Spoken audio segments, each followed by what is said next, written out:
Eu sou escutada cantar, é o Lúcio que é o homem, é o Lúcio que é o homem. Eu sou escutada cantar, é o Lúcio que é o homem, é o Lúcio que é o homem, que é o homem, é o Lúcio que é o homem.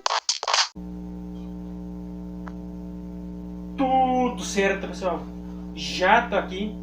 Aqui é youtuber Lúcio Luciano, já tô aqui para mais um vídeo sensacional e espetacular aqui no canal Lúcio TV para todo o Brasil, para todo mundo, através do canal Lúcio TV e através da internet, rede mundial de computadores e celulares.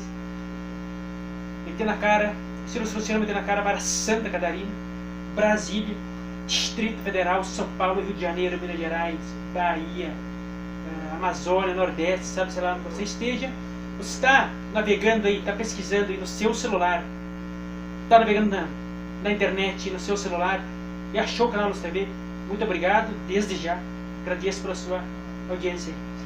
E é isso aí, pessoal. O vídeo de hoje é um vídeo muito interessante. Estamos, afinal de contas, caso se aproximando, né, para a reta final do ano de 2025 e o ano de 2026 se aproxima, que é um ano eleitoral, um ano de Copa do Mundo, um ano para quem gosta do futebol, um ano eleitoral para quem, né, para a questão da política nacional. Então nós vamos, mas como todos sabem, pessoal, o assunto que tem mais, então, como é que eu posso dizer, como vocês viram, né, vocês perceberam que terça-feira nós não publiquemos vídeo, né? Então vamos publicar, então, hoje, quarta-feira, dia 26. Então, né, você está vendo aí, né? Então, por motivo de organização de conteúdo, coisas assim. O vídeo de hoje é muito interessante, tem a ver com a questão, dois vídeos nós vamos fazer sobre a questão da CNH, e é muito importante. Só que o assunto mais comentado, pessoal, não tem assunto mais comentado, porque todo mundo sabe, né? Ocorreu então sábado, né? No caso, a prisão de Bolsonaro. E todo mundo está comentando, né?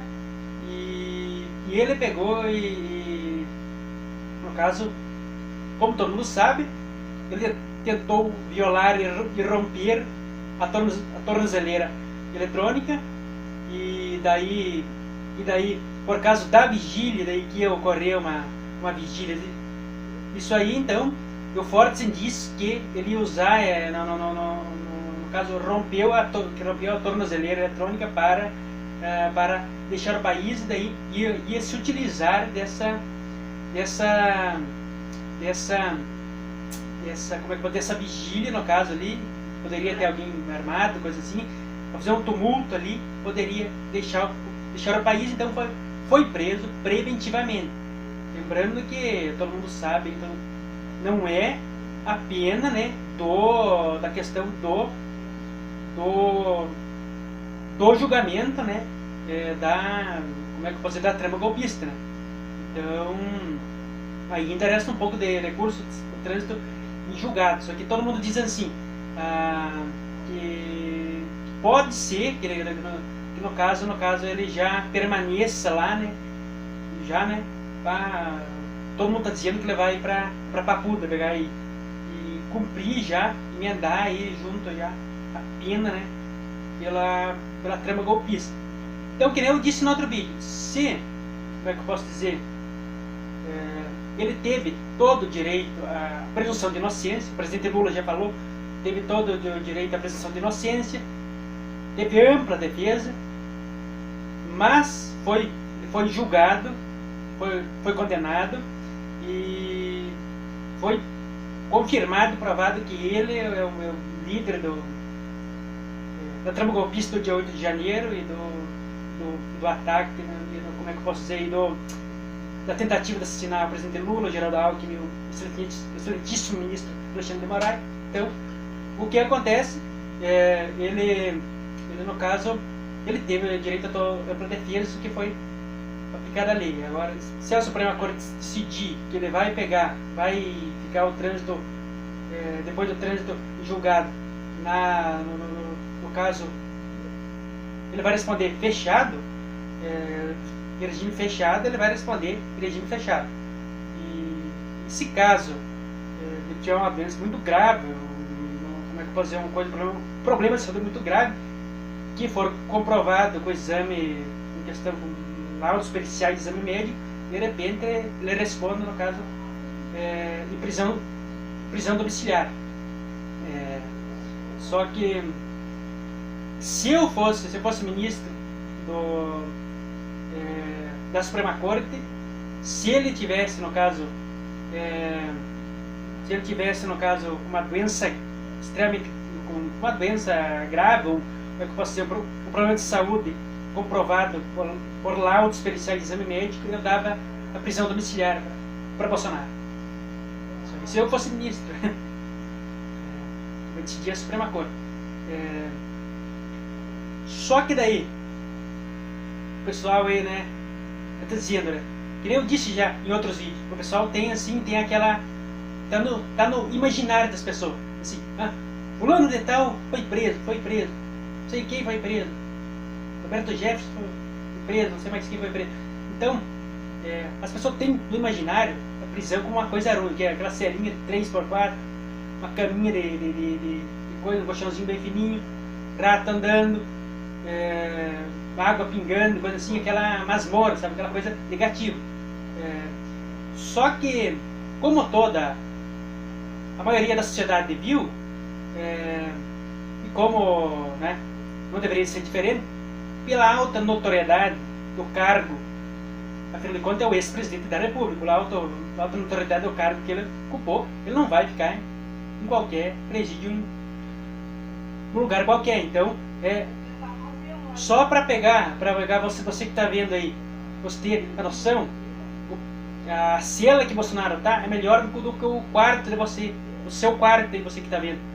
É extremamente 12 metros quadrados ali, tem um lugar ali que tem televisão, uma cama boa, tem banheiro, chuveiro, e no caso ali ele não pode reclamar. Então ele não pode ficar em um presídio qualquer, né? Porque por se tratar de uma autoridade de alto escalão. Então, mas eu acho que foi já falado já essa questão, né? Isso aí. E no caso, eu acho que foi falado sobre essa questão aí. Eu penso já sobre isso aí, né? E é isso aí. A questão também, daí estão falando agora, vai dar, não, temos que provar, daí temos que aprovar a extrema-direita, temos que aprovar anistia, não sei o que, se nós não aprovar anistia, nós vamos travar o governo, não vai ter orçamento, não vai ter nada. Eu quero me posicionar totalmente contra a anistia total, que eu defendo, de repente, uma redução de pena, né, algumas penas mais elevadas, e tem alguma redução, de repente pode ter. Eu disse no outro vídeo, se eu fosse ministro do STF, eu dava de 5 a 6 anos fechado, regime fechado, e o resto no semiaberto. Dava uns 12 anos pro Bolsonaro. Eu acho que, na minha opinião, uns 6 anos ficando em regime fechado já, e tendo, na minha opinião, deveria ter o direito de sair na época do Natal, Páscoa, coisa assim, Dia dos Pais, coisa assim. E eu acho que já estaria bom para ele. E lendo, eu acho que o que ele vai fazer aqui para frente, ele vai ler muito. Ler muito, estudar muito, né? Desenhar, sei lá o que ele vai fazer. Ele deveria estudar, ler a Constituição, para aprender realmente a Constituição, né? E, no caso, vai servir de lição para Bolsonaro, seus familiares, enfim, os bolsonaristas em geral, que fazer o errado, tentar pegar e dar golpe de Estado, o povo brasileiro não quer esse tipo de coisa aí. E E a justiça também, né, não vai tolerar esse tipo de coisa. Então vai sofrer demissão, né, pois que cumprir todas as penas, coisas assim. Tenho certeza que eles não vão repetir mais o erro deles. Eles fizeram. É isso aí. É isso aí então. Vamos lá pro vídeo de hoje, pessoal, senão vai ficar muito longo aí. Vamos lá. Vamos lá então. O vídeo de hoje, muito interessante esse vídeo de hoje. Vamos lá. Lúcio opina e discute sobre o projeto de lei que tira a obrigatoriedade da autoescola para tirar CNH. Então, esse é o vídeo de hoje. Vamos fazer, pessoal, em duas partes esse vídeo, que é muito interessante esse assunto. Vamos fazer em duas partes esse vídeo. Vamos lá então. Projeto de lei que tira a obrigatoriedade da autoescola para tirar CNH. Vamos lá. Como foi amplamente divulgado por toda a imprensa tradicional e imprensa digital da internet, recentemente, no início do mês de outubro, o governo do Brasil elaborou um estudo, proposta e projeto que muda e flexibiliza a obtenção da CNH. As principais propostas são as seguintes: o fim da obrigatoriedade da autoescola para a obtenção da CNH, desburocratização e simplificação para a obtenção da CNH, diminuição na quantidade de horas aula. A pessoa vai poder contratar instrutor autônomo de sua confiança para fazer aulas práticas. Vai continuar sendo obrigatória as aulas práticas presenciais. As aulas teóricas poderão ser feitas remotamente pela internet e em órgãos e sites do governo federal. Bom, vamos lá. Também vão ser implementadas e constituídas autoescolas públicas e estatais nos Detrans das cidades, nos Detrans de cada cidade. O documento seria praticamente gratuito. Com isso, a pessoa vai poder escolher tirar a CNH numa autoescola pública ou em uma autoescola privada. O poder de escolha entre uma autoescola pública e uma autoescola privada democratiza a obtenção da CNH pela população. Diminuição no preço de 3.000,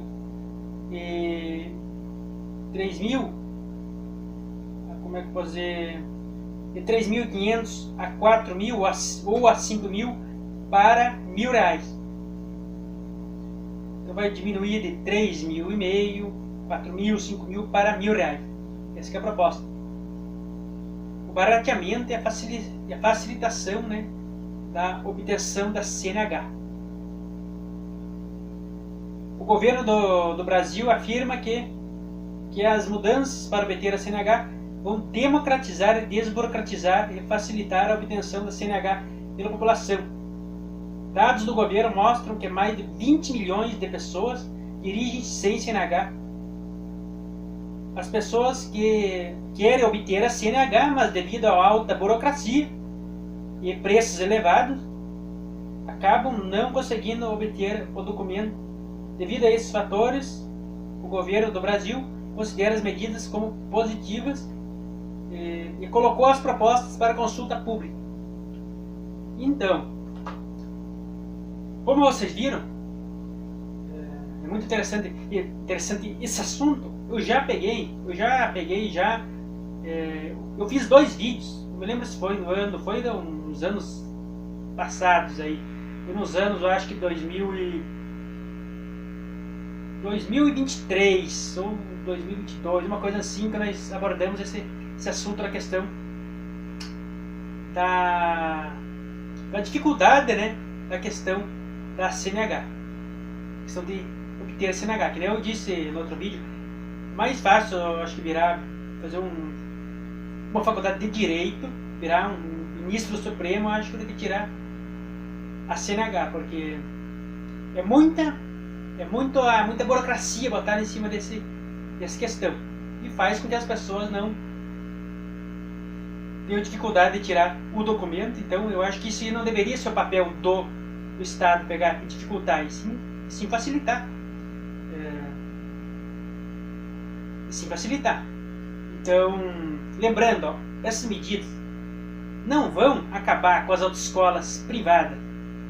Então, o que vai acontecer? Se a pessoa quiser tirar a CNH na autoescola privada, ela vai tirar a carteira, né, na autoescola privada. Se a pessoa quiser pegar e tirar a carteira da CNH na autoescola pública, ela vai tirar na autoescola pública. Só que o que vai mudar é a obrigatoriedade de fazer com os instrutores da autoescola. Então, se você quiser fazer no caso, fazer as aulas teóricas no site do governo federal, você vai fazer. Se você quiser contratar um instrutor na sua confiança, você vai contratar e vai desburocratizar, e vai pegar e vai simplificar, desburocratizar e baratear o preço. É muito elevado o preço, por isso que o pessoal está andando sem a CNH, por causa da burocracia, por causa do preço. Então, essa medida aí já precisa acontecer. Com essas mudanças, as autoescolas, se elas privadas, se elas quiserem continuar atuando, elas vão ter que baratear um pouco, porque vai ter concorrência, entendeu? Esse que é o lado bom. Ninguém quer acabar com as autoescolas privadas.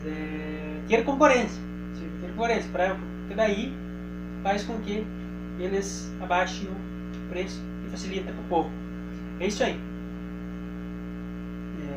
É isso aí, então. Se você gostou desse vídeo aí, dá aquela curtida maravilhosa, aparecendo aqui no seu visor. Dá aquele... Se inscreve no canal se você ainda não é inscrito, tá aparecendo aqui no seu visor. E aperta o sininho na opção todos, tá aparecendo aqui no seu visor também. Sempre que eu postar um vídeo novo, você vai ficar sabendo, vai ficar antenado em primeira mão. Um abraço, tudo de bom. E até a próxima, tudo de bom. Eu sou escutada cantar, é o Lúcio Peroni, é o Lúcio Peroni. Eu sou escutada cantar, é o Lúcio Peroni, é o Lúcio